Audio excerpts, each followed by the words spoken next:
Hey, Tom. Hi, Fred. Hey, Sid. How you doing? Okay. Good.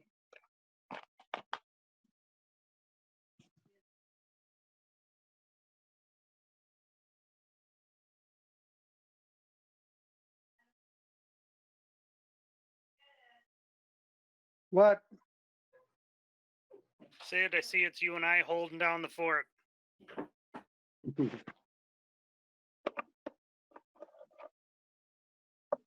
Put your name on.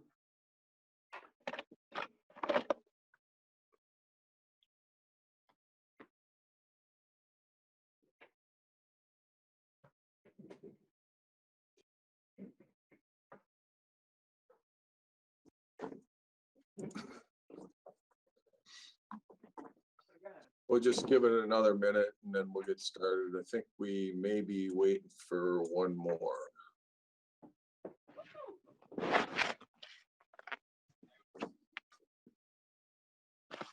Mayor, Sharon is trying to get on. Okay. Yeah, and if you want to just mute your line then, Sid. Well, I sent her the agenda, and so she should be able to click on it, but apparently she didn't get it.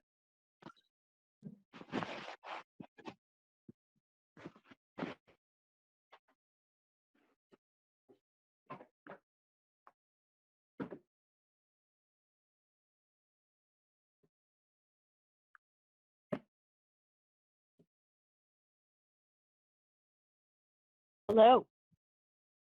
It looks like somebody called in. Who Hi, might that this is be? Jane. Hi, Jane? Tim. This is Jane Lagaki.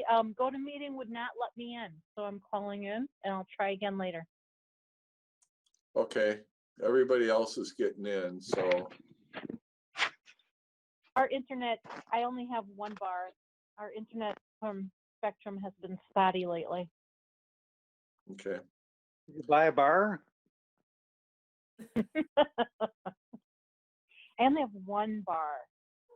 I kind of, 4 sounds about right, doesn't it? Yeah, you should have more than one bar. Yep, agreed. All small towns have more than one bar. And you need tables outside if you do that, okay? It's a special permission. I like the lighting. Lighting is really important. Can I have good lighting too? Absolutely. Let me know when you're ready, Holly. Can you talk about the downtown? I'm ready. event? I gave it to you. Are You you should. gonna talk about downtown? Yeah. event tonight? Well, you should. Oh, All right, Holly's ready. We're gonna get ready to start the meeting, so if you guys just want to mute your lines and we'll get started. Good evening. It's Tuesday, September 8th. This is the City of Stoughton City Council meeting, and we'll start out with the roll call.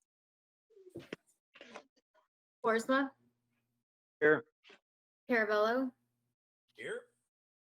Doom, Here. Hiley, Here. Hirsch, Here. Hunt, Here. Jensen, Here. Lagaki, Here. Maskey, Here. Reeves, Here. Schumacher. Here. All right, there are 11 alders present. Okay, thank you, Holly. And before we get started, I wanted to acknowledge that Friday is the 19th anniversary of 11, so I just want to take a moment to reflect on that.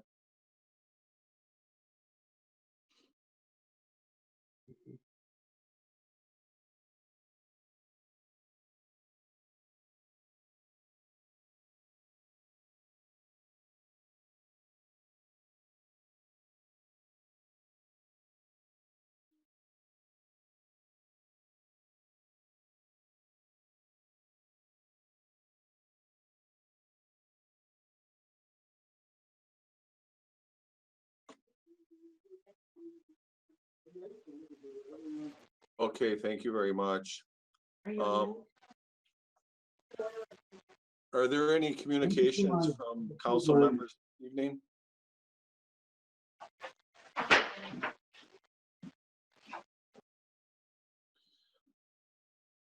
Hearing no communications, we'll go into council goals update, and this is coming from President Hirsch. Sure, thank you. First off, I want to thank all the council members that actually contribute to this list. And if you hadn't gotten yours in, there's still time. So if there's a few council members that like to submit your goals for the year, that would be great. I'd be happy to add them to our list. What I did was just kind of put everybody's goals in there because I wanted you guys each see where the different council members, what their goals were. And then we're gonna, as you went through it, you probably saw that there was some overlap. And so we're gonna consolidate the overlap goals. And then the next, already CACP has looked at these, and this is the recommendation that we, consolidate it, and then we'll pass it on to the leadership team. And then once the leadership team has had a chance to look at it, then each of the respective committees will kind of prioritize and start working on these goals, as well as, obviously CACP and everything like that. So I think, or maybe it's coming back to CACP in October, and then we're going to prioritize and then send it back to committee. Sorry, I got that backwards. So be prepared. You'll see it this fall. And so hopefully we can tackle a few of these items before the new year and continue on checking these off as the year progresses. So thank you again for all that contributed. And again, if you have other ideas or didn't have a chance to send me your goals, please do so now so they can be included. Thank you. Thank you, If President. anybody has any questions, let me know too.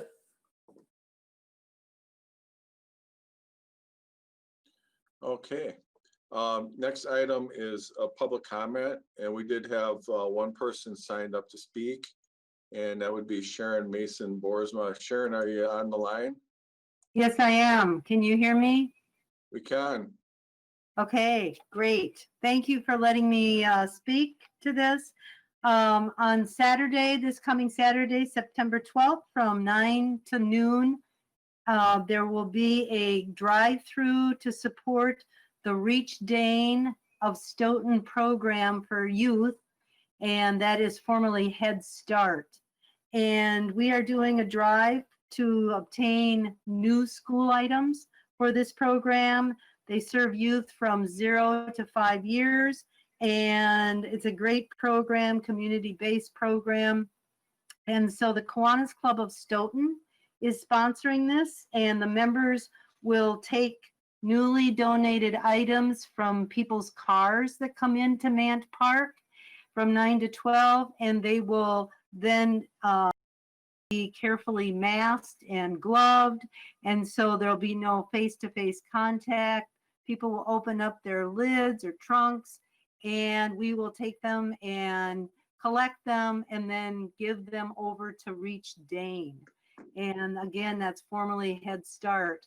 The program serves a lot of Stoughton youth, this program, and they also have bus service if schools were operating that way right now. They're doing virtual learning, but they need school supplies for this. And up on the screen is are the items that are needed for those school supplies.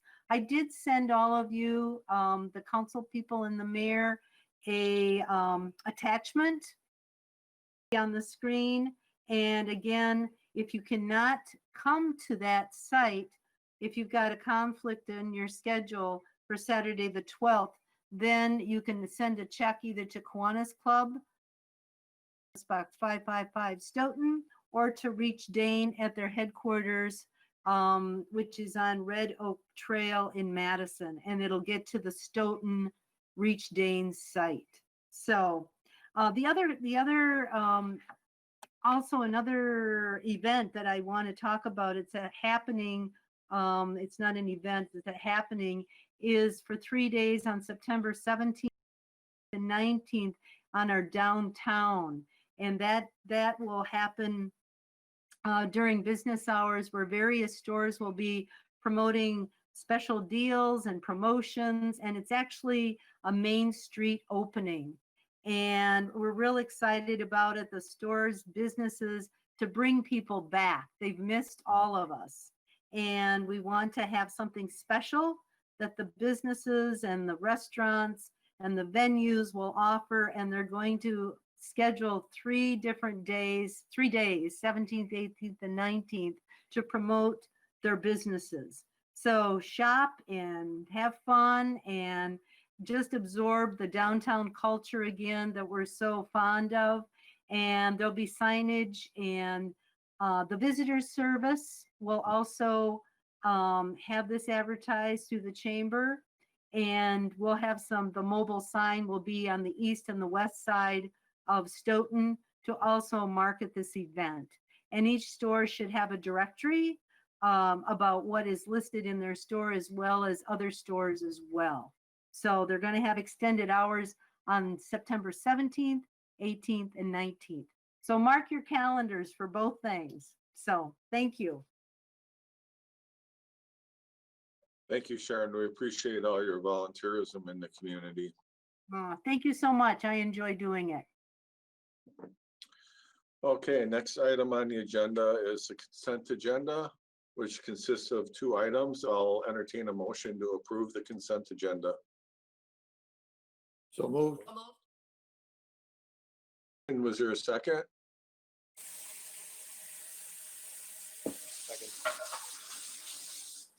I have Heard a Reeves motion. the second. Okay. Would anybody like anything removed from the consent agenda? Hearing none, all in favor, say aye. Aye. Aye. Any opposed? And the carries. Next item is ordinance 17 of 2020 for a second reading. This commission, Alderperson Caravello. Yes, Mr. Mayor, this is ordinance 17 of 2020. This is an ordinance amending the zoning code section 78-407 and 78-408 of the Stoughton Municipal Code of Ordinances, and I so move. And is there a second? Second. Second by Alderperson Schumacher, I believe. Any thing you want to add, Alderperson Caravello? No, we went over this last meeting. Essentially kind of like cleaning something up that was, if I remember correctly, if the exact wording for it is something that was kind of unenforceable somewhat the way it was before. So now we're making it work better and be clearer. And I'm sure questions, I'm sure Rodney could be able to more succinctly answer any questions better than I could. Anything you want to add, Rodney? Nope, it really just clarifies the language related to substandard lot regulations and non-conforming structure regulations. So we had some provisions in the previous as written code that was very not straightforward and was mentioned, probably unenforceable. So we've clarified that and cleaned it up and worked with the city attorney to incorporate this change as proposed. Any questions or comments from alders? Hearing none, all in favor of the motion, say aye. Aye. Aye. Aye. Any opposed? That motion carries. The next 2 are coming from the Public Safety Committee, Alderperson Jensen. Thank you, Your Honor. Ordinance 13 of 2020, amending Chapter 70-176 of the City of Stoughton Municipal Code by creating subsection 80 relating to parking restrictions near any traffic island. It's the second reading and I move for approval. Is there a second? I'll second. Second by Alderperson Hunt, Alderperson Jensen. Yeah, this is just to make sure that there's a standardization for no parking near these islands so that we have safe passage for the traffic and keep cars safe that are parked. So I don't know if Chief needs to add anything, but that's it. All right, anything you want to add, Chief Leck? No, I think that pretty much sums it up. We're just trying to keep the area around the islands clear of parked vehicles so that motor vehicles can go through there safely. Okay, any questions from alders? Oh, Hearing none, all in favor, say aye. aye. I, Any opposed? None opposed, that motion carries. Next one, Alderperson Jensen.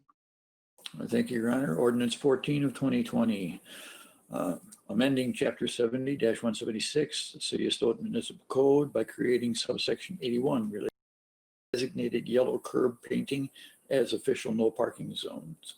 And second reading, and I'd move for approval. Is there a Second. second? Second by President Hirsch. Alderperson Jensen. Yeah, this is simply validating that any yellow painting along the curb is a no parking zone, and it's related, indirectly related to the traffic islands, but I believe it's universal throughout the city then, is it not, Chief?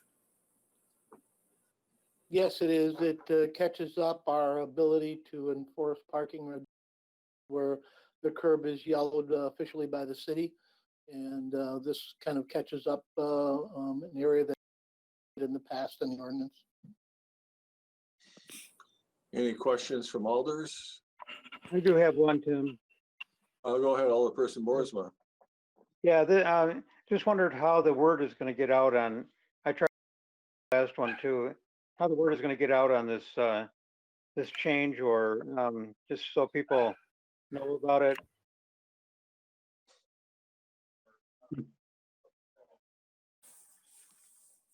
Well, it is, I guess, this, Greg, you want to take that, Chief Leck?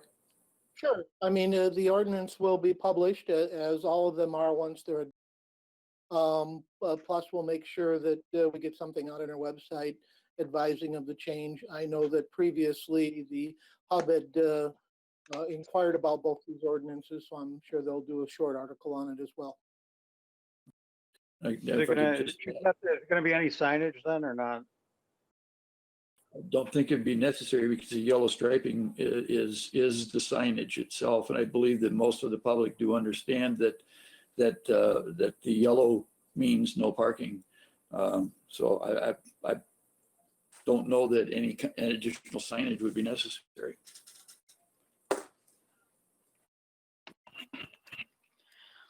I had Any one other clerical thing here in the resolution that in the 2 lines directly under the heading that we have on there, you have section 1, section 70, 176, subsection 80. So as you have that written, you've got 81 being a subsection of 80. So I think you just 80 off the resolution. Oh, you're correct. I believe you're correct. That's it. Thanks. All right, any other questions or comments? Seeing none, all in favor as with the minor change, say aye. Aye. And any opposed? That motion carries. Next item is 134. This comes from Park and Rec Committee, Alderperson Caravello. Yes, this is Resolution 134 of 2020, a resolution to adopt the Beyond Park Master Plan. And I so move unless this just says date introduced. So I'm gonna move that we approve this. Is there a second? Second. Second by President Hirsch, Alderperson Carabello. And this is a master plan for Beyond Park with a lot of input from the neighborhood and by means of a survey and information sessions that Parks Director Glenn put together and got a lot of feedback. I think this can pretty far to making the park a much more inviting place to be used by the folks in Stoughton. And I'm sure if there's other questions, I don't know. I'm guessing Dan is on here. Dan is on there. Dan, do you want to present or highlight, or how would you like to do this? Yeah, I have a presentation, so if you would let me, or I could share my screen.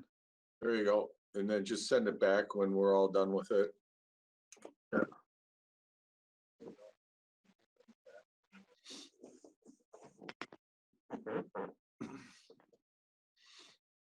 All right. Okay, so Beyond Park was established in 1948 when the land was donated by John H. Beyond. There's a monument in the park in the corner that dedicates or shows the dedication of the land. And also historically, I learned this through the neighbors, and I also researched this with Stoughton Historical Society. The area near the railroad tracks and it'd be like the southeast corner was used as a hobo camp during the Great Depression. And it was named Tramp Hollow. So that's an interesting tidbit that I found out during this process. So the park is 7.2 acres. It's classified as a neighborhood park, which means that it serves the neighborhood, the recreational needs of the neighborhood. Some of the site features include a playground, horseshoe pits, unofficial trail connection to the river trail, and then there's also a baseball diamond area and open space area. So here's some pictures of the park.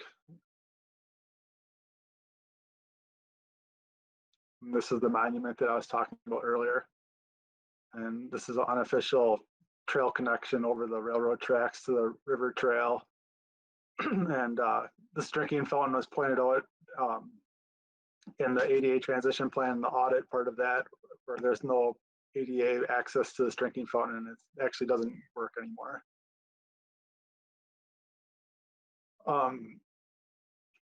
Here is the surface water data viewer map of hydric soils of the park.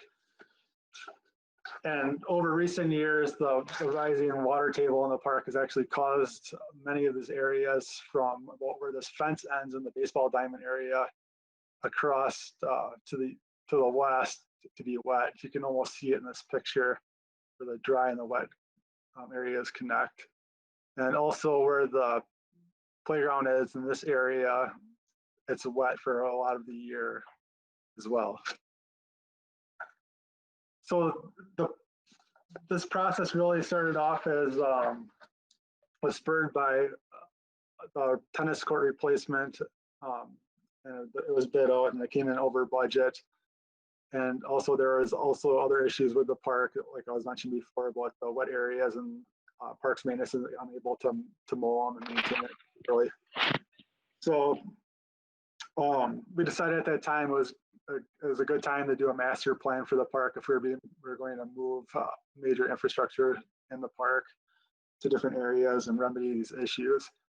So the goals for the master plan were identify the current use and figure out how they were being used by the people in the neighborhood, remedy the issues and meet the recreational needs of the neighborhood users of the park.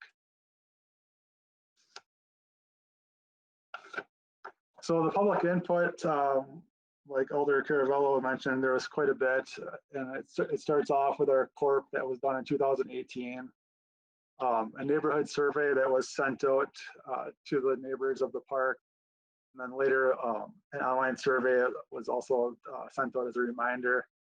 There was 2 neighborhood meetings, and then there was feedback from the draft master plan that was sent to the people who attended the meetings and answered the initial surveys. So the core really gives you background information on what people are looking for in parks, and you can see the trails rank very high, along with playgrounds, splash pad restrooms, and multi-use sport courts. So this letter, the neighbors were mailed a letter, and then like I mentioned before, they're followed up with electronic survey. There were 66 neighbors responded, but there were over 150 total people that responded to the survey that used the park. The age distribution was pretty even, with 25% of the people responding were between the ages of 25 and 34, 24% between the ages of 35 and 44, 23% between the ages of 45 and 54, and 18% between the ages of 55 and 64. And this is important because it reflects the findings of the GI. There's a GIS age analysis in the court that shows the age distribution in the neighborhood, and it's pretty reflective of what the respondents we had in the actual survey. What we found out during the neighborhood survey is that most people use the park frequently with a pretty even distribution of using it multiple times per week, weekly and monthly. Then only really 3 neighbors responded who said they didn't use the park. So the neighbors use the park a lot and they enjoy it. Most people who use the park actually use it to connect to the river trail. And then also playground and shelter restroom use was rated high as far as how the use of the park was. Using the playground was actually the favorite activity, even though it wasn't used as high as the connection to the river trail. Neighbors mentioned they would like to see an upgraded playground with swings. And then neighbors also responded that there were some safety issues with people hanging out in the dark areas of the park. Then also, most people were neither satisfied or unsatisfied that it felt that met their needs. There wasn't anything special at the time. So then to follow up and to get more information based on the survey and build that depth of information and knowledge on the park, there are 2 neighborhood meetings that took place back in November. The takeaways from that meeting were, yeah, it gets used to connect to the River Trail. There are actually a lot of dog owners that live in the neighborhood surrounding the park, so that makes sense why they don't want to walk in the trail. Our findings confirm what we thought about the baseball diamond and the green space use, where the area is wet a lot of the year, it's unusable. They don't see a lot of neighbors using the park. And then also for the baseball diamond, the Little League, who usually would program the park or the baseball diamond area, hasn't been getting used the last 2 or 3 years. As far as sport court use goes, the tennis court was getting used weekly, probably 2 or 3 times per week, according to neighbors. The basketball court was getting used daily. The lack of lighting was also reinforced during these meetings. Then also the playground was another thing that they thought that needed updating, especially these swings, and that was another thing that was reinforced based on the survey and the neighborhood meetings. And then there was a consensus among attendees of these neighborhood meetings that they wanted to address the safety issues, amenity improvements, and restoration, and that was it. So this is based on the format of the screen. You can't really see this too well, but it's in the draft master plan report that should be in your packet. So the biggest improvements were the relocation of the playground, and the playground would be moved from here, and I have to move my GoToMeeting thing on the screen. And the current playground's over in this area where it's wet. So moving it over towards the road would create better visibility and get into a higher ground that's not as wet. Also, it would include accessible routes. You can see there's an accessible route now from the shelter to the playground area, and also the relocated sport court, which would be over here. This would also be more visible from the road as well. And then this would be a native planting area on the top northern section of the park, and an open space area for active and informal recreation that it does get used by neighbors flying kites, and there's actually a neighbor that coached flag football. He used the area for practices. So this draft master plan was sent out with a survey, and it was well received by the neighbors, and they gave it the average score was in the mid 80s. The most liked features were the native plantings, the sport court, and the future playground. One thing they did point out, there was no official trail crossing that they would like to see. So then, I got some feedback as far as how official trail crossing would go over a railroad track, and I got advice that to put it into the master plan. So the master plan does include an official trail crossing. The playground and the sport court remain as they are. And then there'd be accessible routes, then the native plantings in the green space area. So here's some character images of some of the amenities. The park sign, the monument, and the park shelter and restroom would stay as is. The horseshoe pits would stay. The baseball diamond would mostly get removed, but you'd keep the backstop for unprogrammed informal use. And by doing this, you would have to create an accessible route since the area is not programmed. And a half-court sport court, which would meet the neighborhood needs of, you'd have the tennis backboard and then also a basketball court. So the cost of these, a tennis court and a basketball court is cost prohibitive these days. This would be multi-use and would get used a lot. Then there would be accessible pathways, native plantings, and then the playground. A drinking fountain leading that would be on the trail to the railroad crossing. Solar park lighting in the two areas. I'll go back and show you where those were.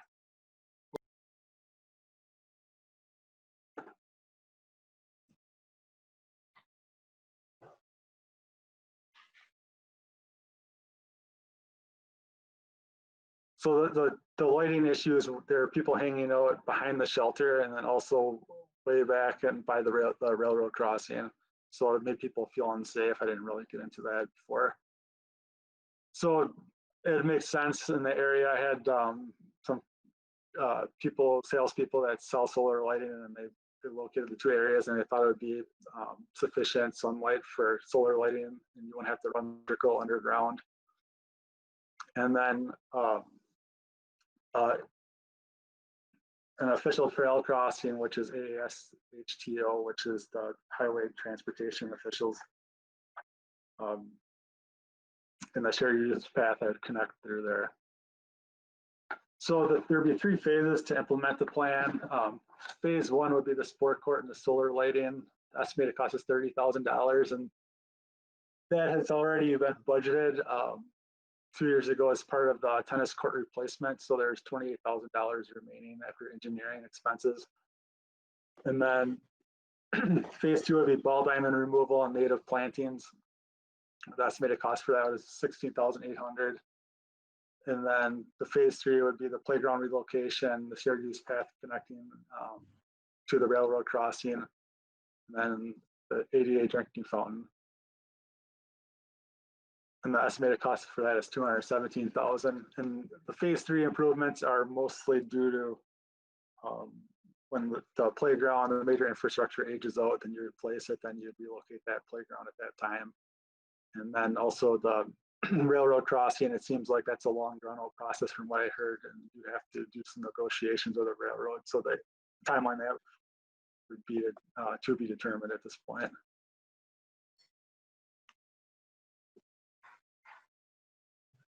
So.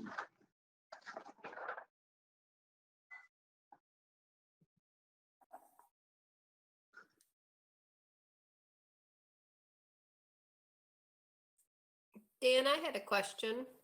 Sure. This is Lisa. Um, I wonder, and you probably wouldn't have the cost right off the top of your head, but I wonder about considering taking out the ADA drinking fountain and moving that up into a phase 1 or phase 2. That just seems like that would be a really great thing. And then not only because it's ADA, but also, as you mentioned, a lot of people in the proximity to the dog walking and the trail would probably appreciate a drinking fountain. So if there was any way to carve that out and move it up, I guess I'd like for us to at least consider that possibility, or maybe there's a reason why it couldn't be moved up.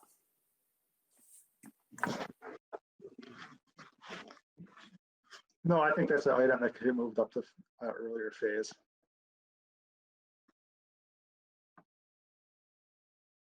I was also just curious, what perimeter, when you surveyed the neighborhood, what perimeter did you use? Do you remember? It was it was all the way to Page Street that got up the letter mailed to them. It'd be to the west, then it was all the way to, I don't know, it was the road, I think. It was like four block radius basically. So it was like, I think it was off my memory, I think it was like 90 letters that I sent out or something like that.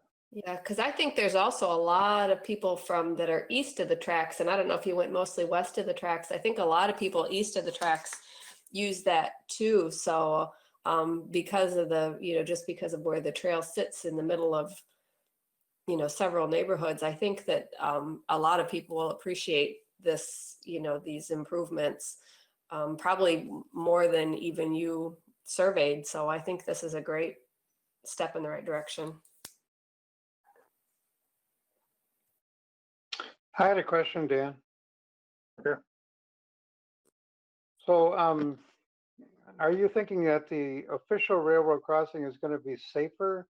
I use that railroad crossing. It seems like it's fine, except for getting like strollers across and all that. But you think is there a way to make it safer? Is that your intention? So it'd be safer, then also it'd be more ADA accessible. So right now the gaps between the railroad track and then there's railroad ties are wider than what's allowed under ADA. And also the crossing would also implement or most likely include, you'd have to ramp up towards where the crossing is so the slope was less.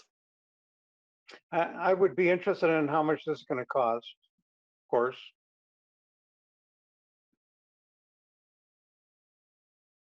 Which parts? It's all- ADA, the railroad crossing, official railroad crossing is how much that would cost. We don't have a breakdown on that yet. So the cost estimate that I had for that was $65,000, and I got that from MSA, and they just did a railroad crossing for the city of Monona for a trail. That seems a little bit excessive to me, but because people are used to using it the way it is, I think it's that's a lot of money for a simple crossing.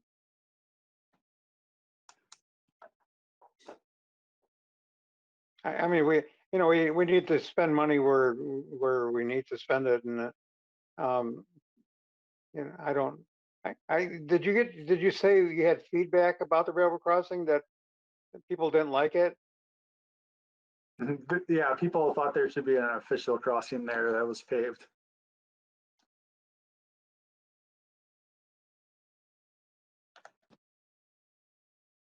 Yeah, I would just I add, like the whole project. I don't like the railroad crossing issue because that's a lot of money. yeah, one of our points of emphasis when we did our open space plan was to really focus on making all the parks more ADA accessible. And, there is a cost of doing that, but it's something that, we really need to do. And if we don't do it, there's also ramifications for not doing it. So certainly it's the right thing to do. Well, the accessibility comes from from the street primarily, I think. No, actually, it said the accessibility has to go throughout the park. They have to be able to get to the restrooms, the different amenities of the park. You have to have sidewalks or whatever.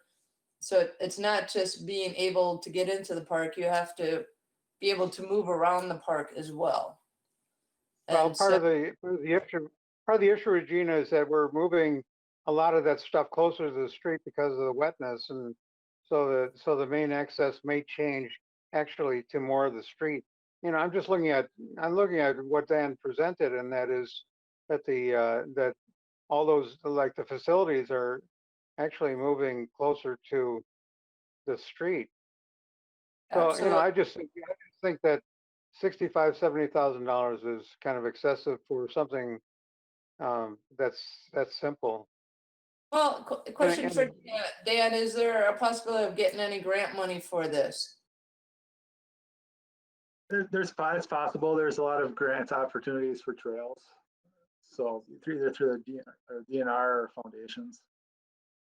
Yeah, I think, for me, it's like, again, the more we can be inclusive in our parks and for people with disabilities or elderly and increase public safety, those are all good things. And if we can get some grant money or some foundation money to make that happen, I think it's only positive. And I would hate to always only look at the money and not look at how we're being inclusive in our community. I mean, our parks should not only be accessible for the ones that are healthy legs, don't have kids in strollers, or don't need help walking. I think we have to make them inclusive. And frankly, I don't think it's a good idea. Actually, sometimes I've been kind of afraid for families, especially crossing that crossing that with the railroad in trains coming. I've been concerned about that. I'm not sure that we're going to do anything to make it perfectly safe and accessible if we spend $65,000 on a fairly unsafe thing that goes across that rail track anyway. Not that I want to get rid of it, but you know, if we're encouraging more of the use of that park to go across that railroad track, I'm not sure that's a wonderful idea, actually. well, actually, as Dan said, he'll be working with the railroad, so to make sure that it is well marked and it's safer so people don't get stuck in the ruts and trip at an unfortunate time. I think Dan and the park's approach is actually being proactive instead of waiting for something to happen and be reactive. Again, I think it's a very good part with that. Yeah, for two reasons, I'll be voting against that, and that is excessive costs and the fact that I think that encouraging more use across the railroad track is simply not a good idea. It's an unsafe sort of thing. I think I'm making it unofficial makes it so it's not used as much, and I'm not sure how you're going to ever create a safe environment for people to cross a railroad track like that. It's just not workable. So I will be voting against it. All right. Are there any other questions or comments on the motion?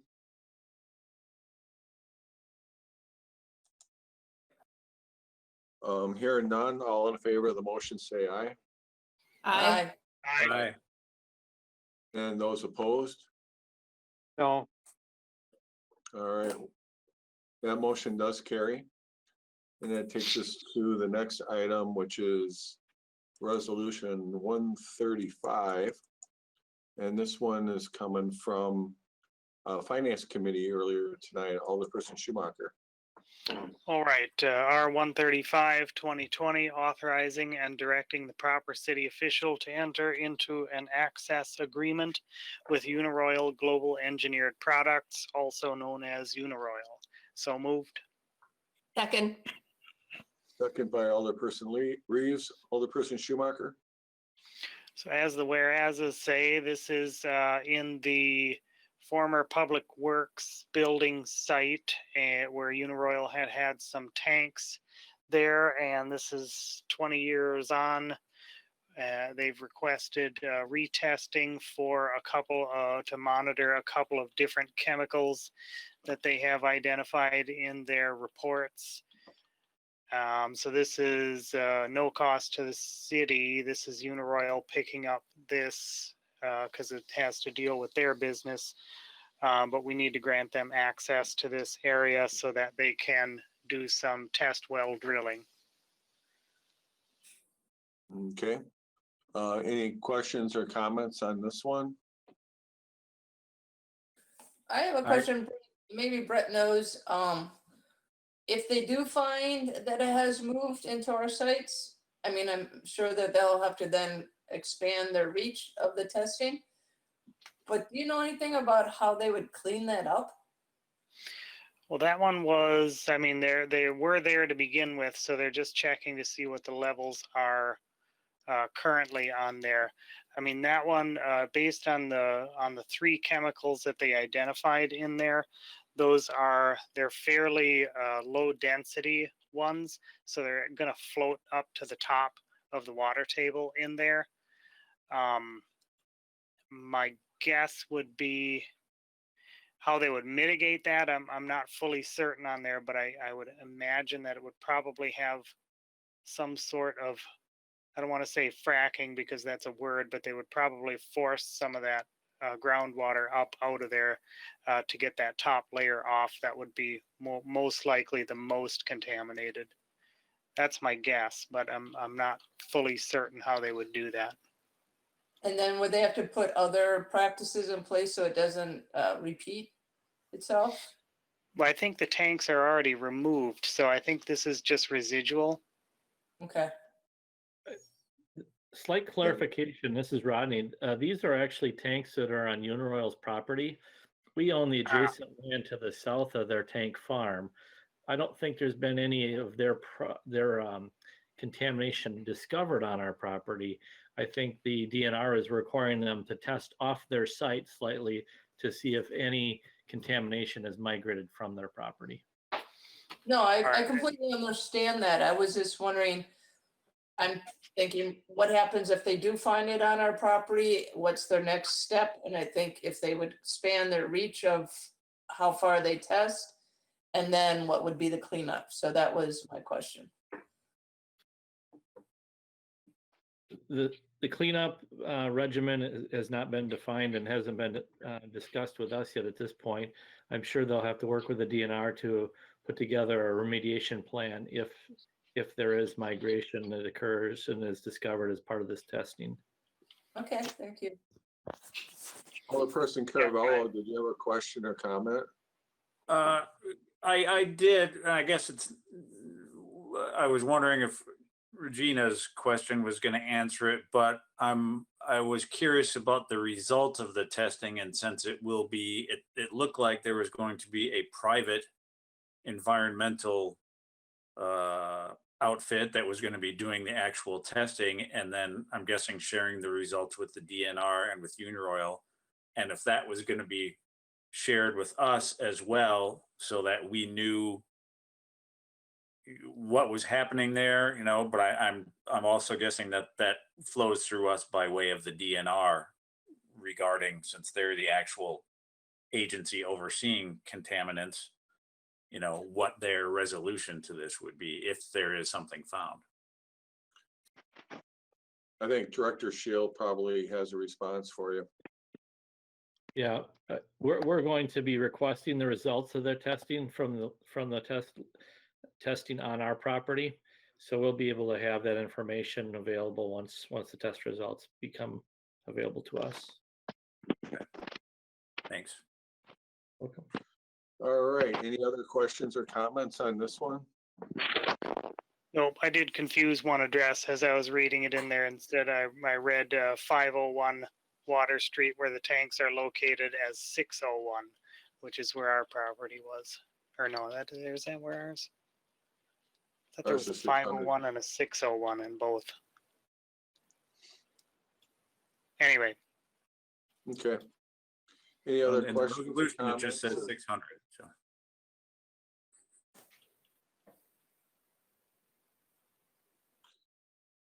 All right, any other questions, comments, or clarifications on this one? Seeing none, all in favor, say aye. Aye. Any opposed? None opposed, that one carries. The next one is ordinance.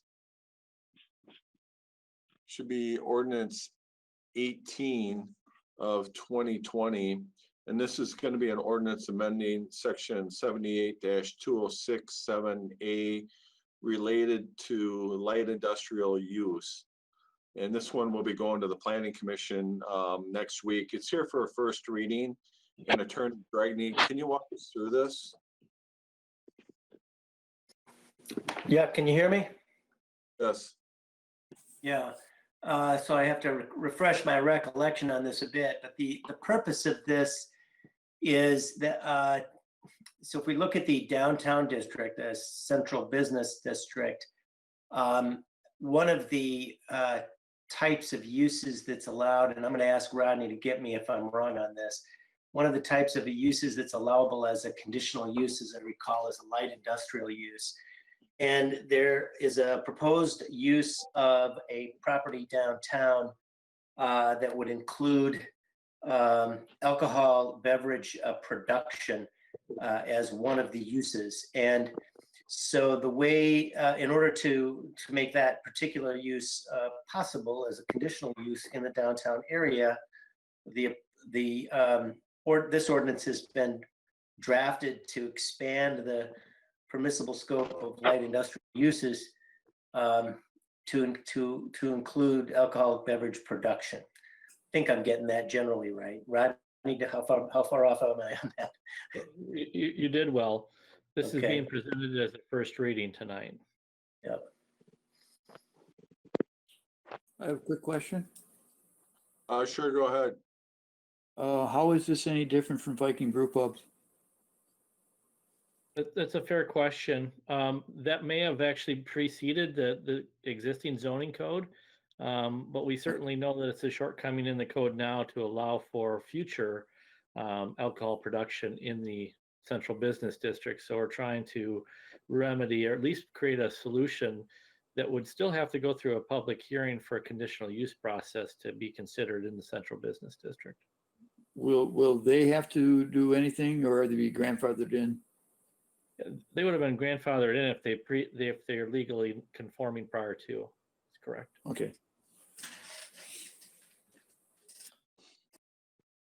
The only question I have is, and maybe, I don't know if Rodney or somebody else knows, is there any like byproducts of making wine or cider that, you know, that has to have special pickup for garbage or waste, or, I mean, it's not gonna be toxic or anything. I'm just thinking about if there's, you know,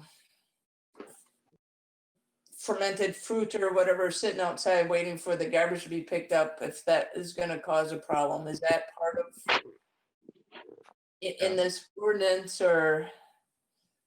So we're not aware of any particular problems that this would create. This particular use is actually, this particular applicant that we're going to have a public hearing at the next plan commission is operating under, within our business park already as a light industrial use in the district. So they are doing it already. I think Stoughton Utilities keeps track of their discharge as it relates to sanitary, sanitary sewer discharge concerns they may have.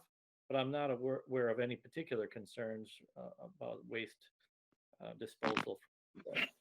Yeah, I wasn't thinking about like waste with respect to our stormwater. I was more thinking of municipal waste that would be set outside for a period of time and attracting different critters that might, you know, yeah, the neighbors being in such close confines, but they must be hauling it away or something. I think the question is whether or not they're pressing on site and they have all the apple pulp, which will definitely attract critters if it's not disposed of properly, or if they're getting the juice directly from somebody. So it's probably a fair question just to ask them if they're pressing on site and what they're going to do with all that apple pulp. Thank you, Lisa. Those are the words I was trying to find. Thank you. Seems Mhm. like you're the grower amongst us. That'll be certainly a question I think the commissioners will discuss with them as part of their CUP application. Thank you. The Any only other questions? byproducts I can think of would be you'd get a little bit a slightly lower pH coming out of the wastewater coming out of the cidery, and one side benefit out of the brewery is that you get a slight bit of antifreeze out of there, so maybe the river won't freeze up as much in winter. There you go. Well, I would point out that Eve had a little trouble with this, so you have to be careful. At what? Oh. Eve had a little trouble with See, it. I'm just not used to your jokes. So this will be on as a first reading. As mentioned, it'll be at the Plan Commission for a public hearing. They're hoping to close on the project on the land purchase by the end of the month. So if you have any questions between now and next Monday, or you want to join us for the Plan Commission meeting, feel free to do so. Otherwise, this will be back at the next council meeting. I think it's a great asset to our community downtown. I think it'll bring a lot more tourists, and I'm happy to see that the cinema cafe is going to turn into something that's going to attract more people. So this will be great. All right, so we'll move on to item 11. And this is the discussion and possible action regarding the aldermanic seat vacancy in District 1 due to the resignation of Tim Riley. Now in your packet, you have a chart in there, and Attorney Dragney, you might have an update to that, or which one would you like to look at? Yeah, the chart is now outdated. The legislature amended the statute that addresses the procedure for filling a vacancy and what the different options are back in February. So there's now a memo, which it looks like is now up on the screen, that has been updated to reflect the current statute. And I think the easiest thing to do would just be to scroll to the bottom of the memo where the different options are outlined, and there are essentially 4 options. So one option would be to appoint someone to fill the vacancy for the remainder of the unexpired term. So that if that's the direction that's taken, the person who is appointed would serve until the regularly scheduled spring election in April of 2023. The second option would be to appoint someone to fill the vacancy and to order a special election to fill that seat on a more permanent basis. And so under this option, the appointee would serve until a successor is elected after a special election. And then whoever that successor is would serve for the remainder of the term, again through April of 2023. The third option would be to leave the seat vacant for now, but order a special election. And finally, the council has the option to leave the seat vacant until the regularly scheduled spring election in April of 2023. As the memo notes, that if the council wishes to conduct a special election, there's certain time limits that apply. It's too late for that to happen in November, but there could be a special election held on the same date as the spring election in April of 2021.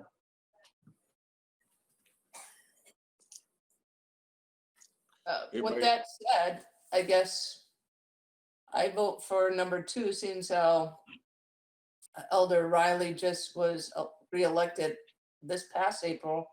So it's a long time to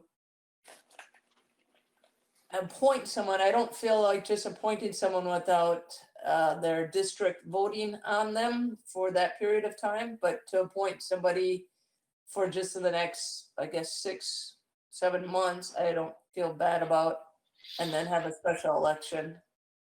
Leaving it vacant for that period of time until 2023 is, I don't think is an option. That leaves too many of our committees short a person and be hard to get a quorum all the time. So that puts undue burden on the rest of us. So I guess I would go for number 2. That's just my thoughts.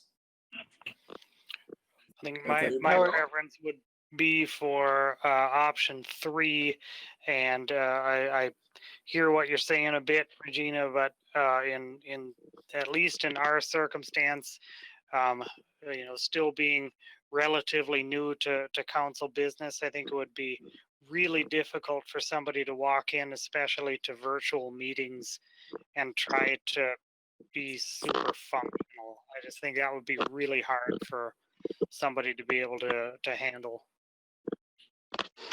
And I would say that I'm really in favor of number 1. I think that's been the precedent we've had for the last probably 4 or 5 seats that were vacant. No, actually, It worked out okay. number 2 has been actually what we've been doing. Sid. We had appointed people to fill the vacancy for the remainder of the unexpired term. Having just been through this, I had to run in a special election this spring. So that would have been the equivalent of number 2. Yeah, Ben, other I than think 1. you were exception because I think Well, for the last, I the ones think, before they went through the remainder of the unexpired term. I think you nope, were an exception. nope, If I because could, Riley was that too. So I think number 2 has been what we've been doing.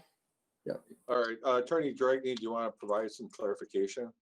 Well, I just want to say that I think that there hasn't been a single approach to this. And I think in part that's because the time at which vacancies have occurred in the past has probably had some impact on how this issue's been handled. So here we have a vacancy occurring very early in a term, which presents a different situation than if a vacancy is occurring quite late in a term. And I think that helps to explain why there hasn't been only a single approach to how this issue's been handled in the past. if I could comment? Go ahead, Alderperson Jensen. Yeah, and I believe that President Hirsch is correct on this, that what we have done in the past is we've simply interviewed people and then selected someone to fill that seat until the next April election, and then they would have been up for election for whatever the remainder of that seat would have been, whether it was 1 year or 2 years. That option doesn't seem to be there anymore. That option was replaced by, it looks like it was replaced by item 1, which extends that vacancy or the nation out to the end of the elected term, which would be April of 2023.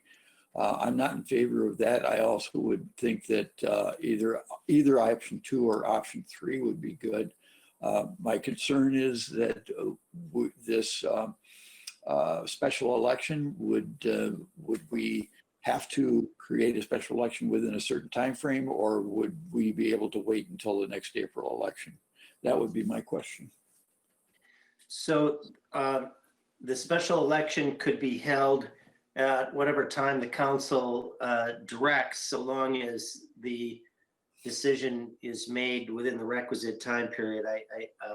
The election would need to be held between 62 and 77 days after the order is issued, and could not be scheduled between February 2 and the spring election in April. As a practical matter, what tends to happen with special elections is that they are scheduled to occur at the same time as a regularly scheduled election, so that you don't have to have a special election occurring on a date that is not an election for any other purpose. So looking ahead, the most logical time frame, in my view, is the spring election in April. That's when voters are used to voting for their representatives on the city council. And so that would appear to most people to be the, it would look to most people like a regular election, even though in fact, for that particular seat, it would be a special election. Yes, okay, because that would be a 2-year term. And the other seat that would be up, I believe that's Sid that's coming up this spring. His seat would be, or is it you, Brett? Either way, what doesn't matter. Whoever's up in the spring, they would have a 3-year term coming up then. Yeah, I'm up next year. Okay. All right. I have one other thing then. If I'm fine, I'm in favor of either 2 or 3. It doesn't much matter to me. Either way, I think it would work well. If the alders in District 1 would agree to that, then I would go with item 3. If otherwise, I would agree with President Hirsch that item 2 would be the best way to go. But this brings up a question for me about a temporary replacement in the committees that Tim served on.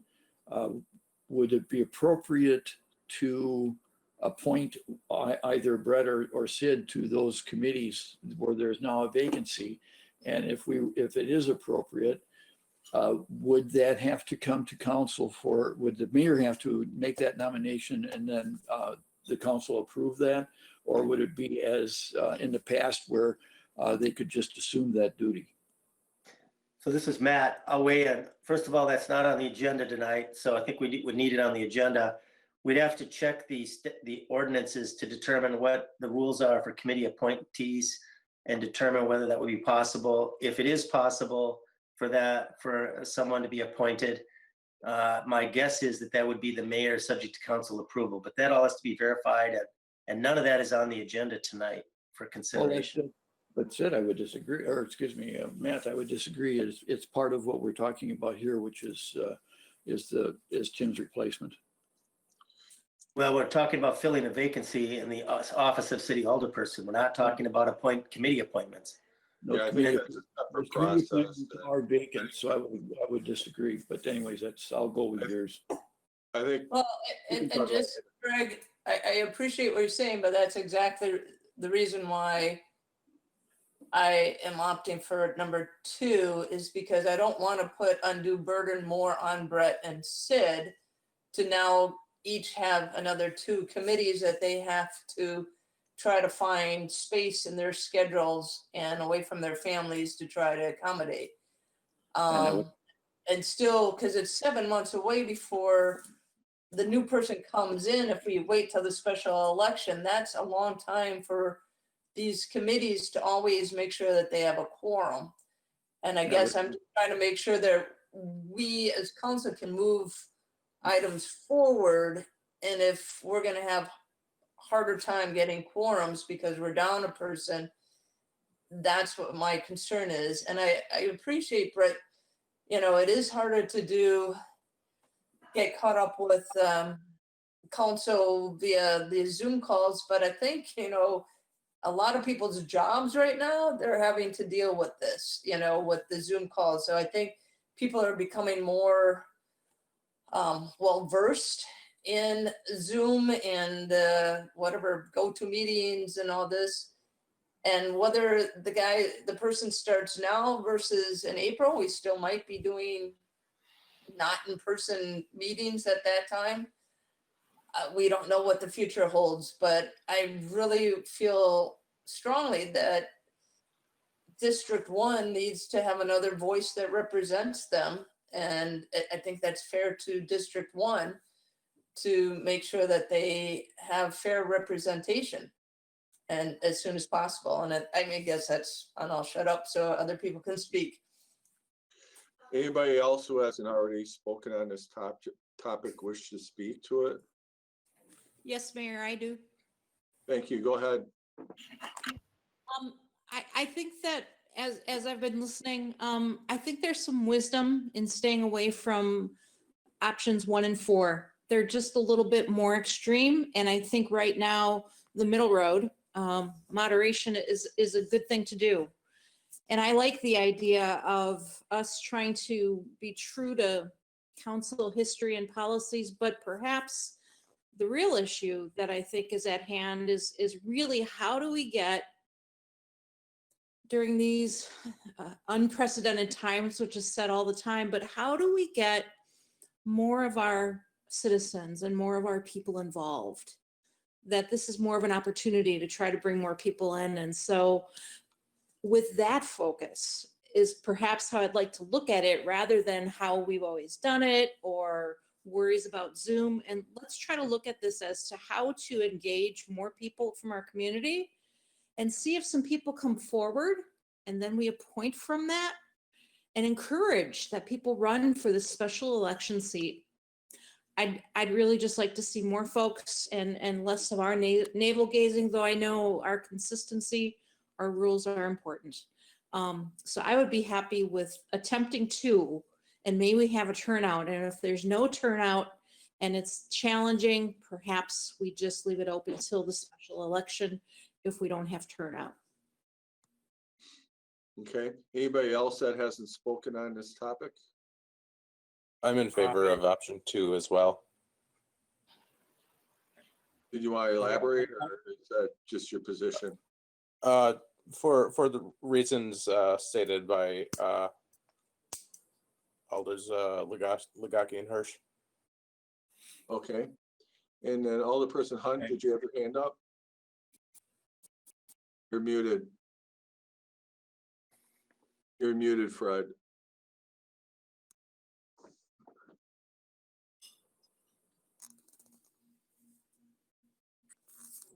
There you go. Excuse me, Mr. Mayor and everyone else. I like number 2 also. I think it's better representation for District 1. It affords us the extra individual for the committee appointments. And then it could also take advantage of the April 6th election for timing and not, cause extra expense.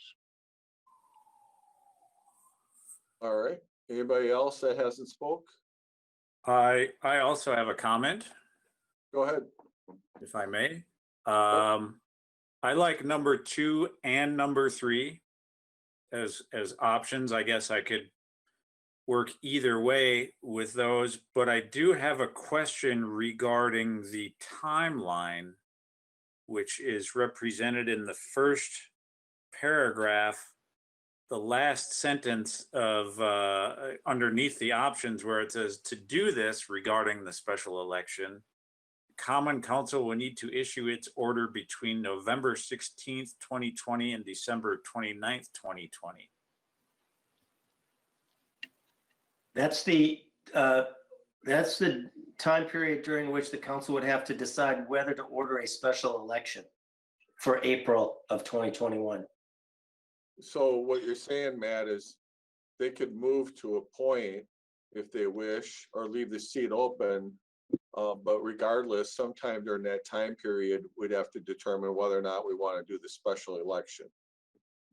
Yes, you'd have to make that special election determination during that time period. I think a question that I'm seeing now that I didn't really see when I worked on the memo that I don't know the answer to is whether you could choose to make the appointment and defer the question as to whether that appointment would be for the remainder of the term or just until there was a special election. As I read, I think the answer is you'd need to make the decision at the same time that you made the appointment. You'd also have to decide as to whether you're holding a special election. But I'll be honest, I'm not certain what the answer to that is tonight. We can figure that out before you make that decision, though. Because it seems like if we decided to go with number 2, I forget what we've done in the past as far as timeline for appointing someone, because we have to let people know that this situation is taking place, get people that are interested in applying, getting the people to apply so that we can appoint someone. And I don't know if we do 30 days from some sort of official notice, or what's been done in the past, I forget. I think what we would do, and Holly, maybe you can weigh in on this, is you would run the ad. More than likely, we'd interview in October. Does that sound about right, Holly, from your experience? I think so. And then, I mean, I think you could decide whether you could decide tonight whether you wanted to do 2 or 3. And then if you wanted to do 2, we would just have to pass a resolution ordering a special election within that time frame of November 16th to whatever the other date was. But I know that's what we've done in the past is later on we go back. I don't know whether this is right or wrong, but later on we go back and then we pass a resolution ordering that special election. Yeah, I think those dates are probably, because in December, that's usually when you have to take out the papers in order to run. It has to do with statutory requirements for, getting access to the ballot and also printing and other deadlines that we have to follow. Okay. Anybody else wish to weigh in? I think just about everyone had a whack at this one. Anybody else? Well, this is Matt. I'll ahead, just Matt. say, yeah. So I think tonight, you won't be making a final decision tonight. I think tonight, what you might do is make a decision as to what direction you want to proceed, but you won't be actually committed on a final decision until, for example, you actually vote to appoint someone to fill the vacancy and you decide whether to hold a special election or not. So tonight, even if the decision is to proceed with option 2, you're not bound by option 2 until you actually take a vote to appoint someone and order a special election. And I don't think you won't be doing that tonight. Okay. And Brett, did you have something? Yep, I'll change my support to option 2 because I hadn't considered the committee appointee or the committee appointments. And I agree that would be a lot to try to shoehorn into my schedule as it is right now. So I would support option 2 then. Yeah, the challenge is, Tammy, if I could just say, as a District 1 person, I could go with number 2. I just think it's kind of our job to get somebody in there, and I know there is some cost and all that to running an election after you've been appointed, but I could go with 2. I agree with my colleague there in 1 that I'm fairly busy at this point already with what I've already been appointed to. Yeah, and we appreciate that because, according to our ordinance, we have to have a person from each district on each of the 6 standing committees. So it would be on either Sid or Brett to fill the committee assignments, which there's, I believe, 2 of them. And that is asking for probably a little bit more than you signed up for. We already get our money's worth out of you to begin with. So we appreciate that. So at this point, I guess I'd entertain a motion. Sure, I'll make a motion for us to proceed with number 2. Is there a second? Second. I didn't catch the first second. Did you catch it, Holly? I think it was Sid. Greg? Oh, Greg. Okay. Any more discussion on this? It sounds like we'll probably potentially come back and have to figure out about the special election. And then, perhaps decide in that time period there whether or not we're going to do that. But we'll have more discussion on that. Any questions on the motion? Yeah, I I do just just one more. I just do one Okay. more, and that is, can we start the process then of trying to get some people to apply to our special way of we do it through appointment, but we need to start really moving on that, I think, to get somebody to apply. Yeah, I think this motion would do that. Brett, did you have something? I just say with the appointee, if we do get to appoint someone specifically, that we should pay particular attention to their onboarding. What's onboarding? Just- I mean, just so that they have a little bit easier transition into our way of doing things, rather than our normal way of doing things, because they're not going to have the benefit of seeing us really face to face. So Yeah, I would And I would, definitely. and I would point out that we've had a fair amount of turnover in one over the last number of years. The only suggestion I would have to kind of piggyback on what Elder Lagaki said, not only would I like to have this advertised in the hub and on your Facebook, but I would also reach out to other organizations like Mosaico's, and there was another woman that joined CACP a couple of weeks ago or a couple months ago that said that she would be willing to reach out to underrepresented people in Stoughton to help identify people that might be interested in being on committees or possibly on council. So I would love it if we broaden our reach about who can actually, where this is advertised to kind of be more inclusive. Great thoughts, Regina. Say, as long as we're having an open discussion on this, you know, for District 1, there potentially could be in April 2 different seats being run. Who knows what I'm going to do in terms of my seat, but you know, maybe there's going to be 2 elections for District 1. Just so I wanted to point that out because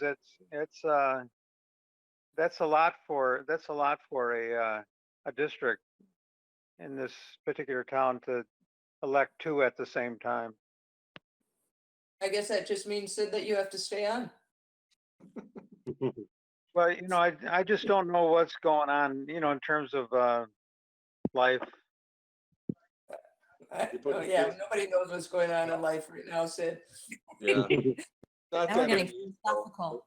it happens in other districts, so, you know. Yeah, well, if you don't mind, if I just piggyback onto what Sid was saying, regardless of what he decides to do, there's going to be an election for his seat anyhow, I believe.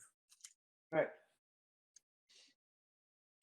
Right, but I'm just saying that there could be 2 totally different alders at exactly the same time in that Yeah. district. I actually think that's going to be the case, Sid. It's always possible. If we Okay, go with any 2, more that would on be the this? case. All right, so all in favor of the motion, say aye. All right. I Aye. Any opposed? None opposed. That motion does carry, so we'll continue that conversation. We'll get to work on recruiting. And I think that's all we had for tonight.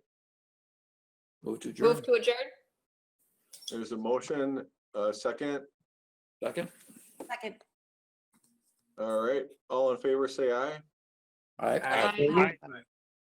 Any opposed? None opposed. We're adjourned. Thank you. Have a good night. Good night. You too, thank you. Night, everyone. Live long and prosper, Matt.